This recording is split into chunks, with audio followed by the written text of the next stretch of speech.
अस्सलाम वालेकुम मेरे प्यारे बहनों भाइयों दोस्तों, कैसे हैं आप? ठीक हैं, खैरियत से हैं? आज मंडे का दिन है। काफ़ी बिजी दिन रहा था जॉब पे, और जो है ना वेदर भी काफ़ी ठंडा है, बारिश हो रही है इधर। आप लोग बताएं, आप लोग की तरफ वेदर कैसा है? और आज का टॉपिक भी काफ़ी अच्छा है और पिछले व्लॉग से रिलेटेड है, और काफ़ी इन्फॉर्मेशन मैं शेयर करने वाली हूँ इसमें।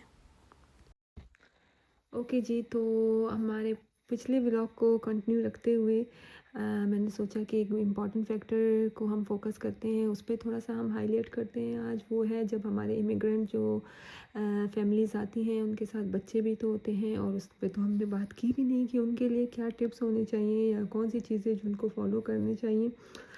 तो मैंने सोचा कि इस पे आज थोड़ा सा शॉर्ट सा व्लॉग बनाते हैं और कुछ मालूमात आपके साथ शेयर करते हैं। सो जनाब, जो पहला फैक्टर है हमारा इसमें, ये क्या है, जब आप यहाँ आते हैं जनाब, तो यहाँ पे जो है ना रूल्स मैंने बताया डिफरेंट है, एक पूरा सिस्टम है जिसको फॉलो करना है। हमने जो है ना बेसिक चीज़ें बता दी थी पहले। अब बच्चों के हवाले से बात हो रही है। यहाँ पे जब भी आप बच्चों को कार में बिठाएं तो यहाँ पे चाइल्ड सीट यूज़ होती है। बच्चों को बिल्कुल ऐसे नहीं बिठाया जाता। मुझे पता है हमारी कंट्री में बच्चे जो है ना हमारे गोद में भी बैठ जाते थे, आगे भी पैसेंजर सीट में हमारे साथ बैठ जाते थे, पीछे भी बैठ जाते थे, डोर के पास भी बैठ जाते थे। पर यहाँ पे ऐसा सिस्टम बिल्कुल नहीं है जनाब। जब बेबी पैदा होता है तो हॉस्पिटल वाले आपको तभी बेबी हैंड ओवर करते हैं जब आपने गाड़ी में जो है ना बेबी का जो न्यू बॉर्न बेबी का चाइल्ड सीट जो होती है, इन्फेंट सीट सॉरी उसको बोलते हैं, वो लगाया हो। वो आपके सब मुझे याद है, जब मेरा बेटा पैदा हुआ था तो नर्स ने आके पहले चेक किया था कि हमने सही वाली सीट लगाई है, उसकी पोजीशन सही की है, मेक श्योर करने के बाद उसने हमें बेबी हैंड ओवर किया था। Believe me this is true, believe me. क्योंकि आपको फॉलो करना होता है, आप गाड़ी में ऐसे नहीं बिठा सकते। आपको टिकट दे देंगे, कभी कभी पॉइंट्स, आपको डीमेरिट पॉइंट्स मिल जाते हैं, और अगर बहुत ज़्यादा निगलेजेंस हो तो आपका लाइसेंस भी कैंसिल हो सकता है, क्योंकि ये एक जो है ना बहुत ही सेफ्टी मेजर है यहाँ पे, जिसको फॉलो करना ज़रूरी है जनाब। जो न्यू ड्राइवर्स आए हैं जो यहाँ पे ड्राइविंग सीखेंगे, ड्रेस के बारे में भी मैं ज़रूर आपके साथ शेयर करूँगी, काफ़ी बेसिक जो ड्राइविंग के रूल्स हैं यहाँ पे। अभी तो हम ये बात कर रहे हैं जो जिन फैमिलीज़ के साथ बच्चे होते हैं। अगर आपके साथ न्यू बॉर्न बेबीज़ हैं, लाइक 6 मंथ बेबी है, या किसी भी एज के बच्चे हैं, लाइक 12 ईयर से कम के बच्चे हैं, तो उनकी जो है ना चाइल्ड सीट होती है जनाब। हर एज की डिफरेंट सीट होती है। इन्फेंट की सीट होती है, उसकी 0 से 2 मंथ वाले न्यू बॉर्न इन्फेंट्स में आते हैं। उसके बाद आपका 1 से 5 साल तक, 3 इयर्स तक आपका आ जाता है टॉडलर में आ जाता है, सॉरी, 1 से 3 ईयर तक टॉडलर होता है आपका। फिर 3 से जो है ना 5 ईयर वाला बच्चा जो है ना किड में आ जाता है। ठीक है जनाब, correct me if I am wrong. Any how, बात ये हो रही है कि इस एज में जो है ना, लाइक 12 साल तक के बच्चे को उसके वेट और हाइट के हिसाब से आपने डिफरेंट काइंड ऑफ सीट्स होते हैं, उसमें बिठाना होता है। जब 12 साल तक बच्चा आ जाता है, फिर उसके बाद आप जो है ना उसको एडल्ट उसमें सीट में बिठा सकते हैं। और समटाइम्स कुछ बच्चे टाइम से ज़्यादा या पहले जो है ना ग्रो अप होते हैं, उनकी हाइट बढ़ जाती है, तो फिर वो एक डिफरेंट केस है, फिर उसी हिसाब से उनकी सीट चेंज करनी होती है। लाइक एंड में सिर्फ सिंपल सा बूस्टर सीट आ जाता है, उसमें बच्चा बैठता है। बट ये मस्ट है जनाब यहाँ पे, अदरवाइज़ आपकी जो है ना आपके लिए मुश्किल होगी, और अलाउ नहीं है। अगर आप लॉ को फॉलो नहीं करेंगे ड्राइविंग में बहुत मुश्किल होगी, और मैंने बता दिया है कि क्या कॉन्सिक्वेंसेज हो सकते हैं। इसके अलावा जब आप बेबी को घर लेके आते हैं, या छोटा बच्चा होता है, उसको को स्लीप नहीं कराते, जैसे अपने साथ नहीं सुलाते, उसको क्रेब में सुलाते हैं जनाब। क्रेब आते हैं बच्चों के यहाँ पे, सोने का भी यही तरीका है, बच्चों को क्रेब में सुलाते हैं। ठीक है। दूसरी बात ये, अब आई हैव नो आइडिया कि हर कोई इसको फॉलो करता है या नहीं, लेकिन मैंने जितने लोगों को देखा है जनाब, दे हैव टू फॉलो। बच्चे को क्रेब में ही सुलाया जाता है, उसकी सेफ्टी का भी एक मेन कंसर्न होता है, इसलिए। अच्छा जी, इसके बाद हमारे माइंड में आता है, हम जब यहाँ आते हैं तो बच्चों के इतने ढेर सारे आइटम्स होते हैं, किड्स के, बेबीज़ के आइटम्स, जैसे किचन में खाना खिलाना है बच्चों को, तो उनकी हाई चेयर होती है। जैसे 2 साल का बच्चा, 1.5 साल का बच्चा, या 8-7 महीने का बच्चा जब बैठना शुरू करता है, खाना पीना शुरू करता है, 9 महीने का बच्चा, तो उसकी हाई सीट, वो हाई चेयर होती है किचन में खाने के लिए। फिर कार सीट होगी, जिसका जिक्र हो गया, क्रिब हो गया। बाहर आपके जो है ना सारे के सारे रोड स्ट्रॉलर फ्रेंडली हैं, तो बच्चे को आप बाहर वॉक कराते हैं, उसके लिए स्ट्रॉलर चाहिए होता है।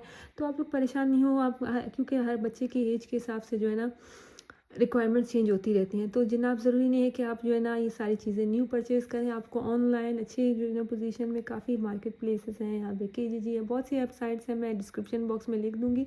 वहाँ पे आपको बहुत अच्छी जो है ना उसमें कंडीशन में ये चीज़ें मिल जाएँगी, क्योंकि आप क्या है, अब क्रेब क्या होता है, आप 2 या 3 साल तक बच्चा उसमें सोएगा, उसके बाद आप टॉडलर बेड में उसको मूव करते हैं। तो फिर इसी तरह से जब टॉडलर बेड के बाद बच्चा बड़ा हो जाता है, फिर आपको जो है ना उसको जो किड का ट्विन बेड होता है वो लेते हैं। इसी तरह से हाई चेयर फिर रिमूव हो जाती है, फिर कार सीट। तो ये सारी चीज़ें चेंज होती रहती हैं जनाब, इसमें बिल्कुल ज़्यादा खर्चा करने की ज़रूरत नहीं है। आप नई जगह में आ रहे हैं, अपने बजट को जो है ना अच्छे से प्लान कीजिए और लिमिट में रहते हुए हर खर्चे को जो है ना वो करें। अपनी जो है ना लाइक रिसोर्सेज, अपना नॉलेज यूज़ करें और सर्च करें काफ़ी ये चीज़ें अगर आपको लो प्राइस में मिल रही हैं, so please go for that instead of going for the brand या महंगी चीज़ें, ठीक है। बहुत ही वाइजली स्पेंड करें हर चीज़ को। ओके जनाब, और मेरा नेक्स्ट पॉइंट क्या है, अच्छा जी जनाब, इस बात का ख्याल रखना है यहाँ पे बच्चे को, 12 साल तक का जो बच्चा होता है या बच्ची होती है, उसको घर में कभी भी अनअटेंडेड अकेले नहीं छोड़ते, ठीक है। ये लॉ के अगेंस्ट है, सो ये बात भी आप लोग को पता होनी चाहिए। अच्छा, इसके बाद है कार में भी बच्चे को कभी अनअटेंडेड नहीं छोड़ा जाता। इसमें बहुत जो है ना आपको हैवी टिकट मिल सकती है जनाब, और सस्पेंशन भी हो सकती है, डीमेरिट पॉइंट्स मिल सकते हैं। मतलब आपका जो ड्राइविंग लाइसेंस है ना उसकी पोजीशन काफ़ी अफेक्ट हो सकती है इससे जनाब। इसके अलावा आप परेशान नहीं हो, आप यहाँ आ गए किसी भी नेबरहुड में आए हैं जनाब, यहाँ पे सबसे पहले स्कूल बनते हैं, हॉस्पिटल्स बनते हैं, बाकी सारी फैसिलिटीज़ होती हैं, अमेनिटीज़ होते हैं, उसके बाद घर बनाए जाते हैं। इस तरह से नेबरहुड बनते हैं ताकि उनके करीब बहुत सारी चीज़ें, ठीक है। सो आप जिस भी मोहल्ले, जिस नेबरहुड में जाएंगे, do not gate worried about, वहाँ पे करीब ही आपके बच्चे का स्कूल भी होगा, वहाँ पे पार्क भी होगा, वहाँ पे हर तरह की फैसिलिटी होगी, हॉस्पिटल भी करीब होगा। सो ये यहाँ का ऐसा सिस्टम है, इसमें आपको परेशान होने की ज़रूरत नहीं है। इसके अलावा छोटे बच्चे को कोई एक्टिविटी करानी है, मुझे याद है मेरा बेटा 8 वीक्स का था, तो मैं उसको ले जाती थी ड्रॉप इन प्रोग्राम में, अपने उसके साथ बैठती थी, वहाँ पे वो इंजॉय करता था, सारे दूसरे बच्चे आते थे उनके साथ खेलता था, और उसी तरह से वहाँ जाते जाते आज जो है ना वो 3 साल का हो गया, प्री स्कूल में जा रहे हैं उसी कम्युनिटी सेंटर में। सो जनाब, बहुत ऑप्शंस होते हैं, आप बिल्कुल परेशान ना हो, बस आपने थोड़ा एक्टिवली वो करना है, अपना रिसर्च करना है, क्योंकि आप जितना ज़्यादा खुद इधर उधर जो है ना इन्फॉर्मेशन लेंगे, रिसर्च करेंगे जहाँ आप रह रहे हैं, तो आपके लिए आसानी होगी। इस तरह से सारी चीज़ें आपके लिए ईजी होती जाएंगी।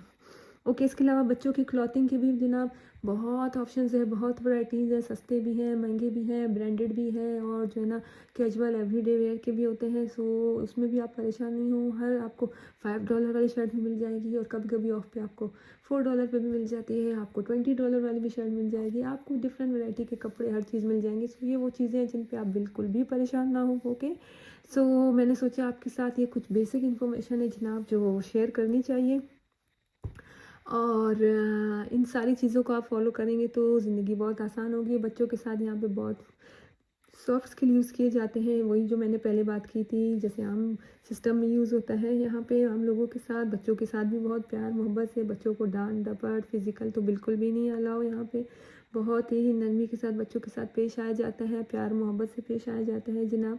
और हाँ, मेन बात ये है कि जैसे मैंने कहा कि आप घर से निकलने से पहले वेदर चेक करें, तो आपने अपने बच्चों की क्लॉथिंग भी हर वेदर के हिसाब से करनी है जनाब। उनको अक्सर यहाँ की ठंड जो है ना, यहाँ का जो वेदर होता है अक्सर एकदम से ऐसे ठंडा हो जाता है, जैसे आजकल मई में जो है ना काफ़ी ठंड चल रही है, क्योंकि पिछले वीक जो है ना थोड़ा सा जो है ना गर्म हो गया था, अप्रैल के लास्ट वीक में इनफैक्ट हमारे बच्चों ने हुडीज़ पहनना शुरू कर दी थी। अभी इन दिनों में थोड़ा सा फिर चिली हो गया है, तो बच्चे विलिंग नहीं होते जैकेट पहनने के लिए जब स्कूल जाते हैं। तो आपने इस चीज़ का ख्याल रखना है जनाब, वेदर के हिसाब से बच्चों की ड्रेसिंग करनी है, क्योंकि एक बार बच्चे जब बीमार हो जाते हैं तो फिर बहुत मसला होता है, फिर उनको आप हॉस्पिटल ले जाओ, डॉक्टर के पास ले जाओ।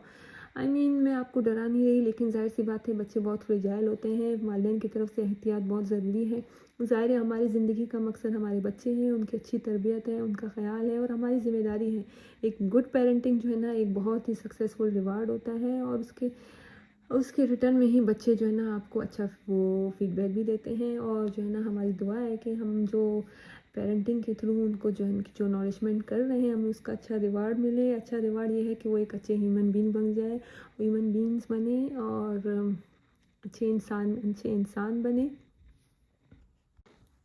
और वो जो है ना एक गुड ह्यूमन बीइंग्स बने, और ह्यूमन राइट्स पे जो है ना फोकस करें, और इक्वलिटी पे करें जो यहाँ का सिस्टम सिखाता है, और ऑफ कोर्स अच्छे बुरे की उन्हें तमीज़ हो, यही हमारा जो है ना मेन मकसद होता है। ओके जनाब, सो ये था मेरा आज का व्लॉग। मैं उम्मीद करती हूँ आपको पसंद आया होगा, और भी बहुत सारी इन्फॉर्मेटिव टॉपिक्स के साथ मैं जल्दी हाज़िर होंगी। आप प्लीज़ अपना ख़्याल रखें। मदर्स डे आने वाला है, उसके लिए बहुत सी कलरफुल सी एक्टिविटीज़ आने वाली हैं। इनवाइट्स आ चुके हैं हमें हमारे बच्चों के स्कूल से। सो मदर्स डे की शॉपिंग वो बाकी है और क्या करना है उसमें वो सब मैं आपको बताती हूँ इंशाल्लाह ताला। मेरे साथ रहिए, मेरे व्लॉग्स को लाइक करें, शेयर करें, सब्सक्राइब करें। जहाँ रहें खुश रहें, आबाद रहें। इंशाल्लाह नए व्लॉग्स के साथ फिर आपसे मुलाकात होगी। तब तक के लिए अल्लाह हाफ़िज़। ओके जी, टेक केयर।